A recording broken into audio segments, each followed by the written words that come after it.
Maswerteng gabi po mga ka-STL. Narito na po ang resulta ng STL Bulacan para sa araw na to, third draw.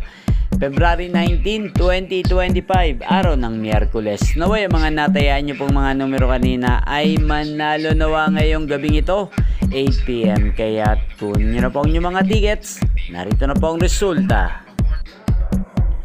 Ang mga numerong nanalo sa STL Bulacan ngayong gabing ito, February 19, 2025, 8 PM. Third draw result, 38 at 36.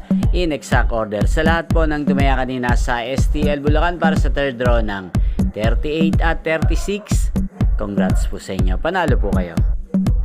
At ngayong gabing ito sa STL Bulacan, natin pong i-shoutout si Ate Apple ng Bulacan. Shoutout po sa inyo, Ate Apple. Sana po ay nasa mabuti po kayong kalagayan. At sana ay manalo rin ang mga numerong tinatayaan nyo sa STL Bulacan. Inyo pong napanood ang resulta ng STL Bulacan sa channel na to, Roderick Hernandez TV. Maraming salamat po sa patuloy nyo pong panonood sa aking channel. Magkita-kita pong muli tayo bukas ng alas 11 ng umaga. Thank you for watching.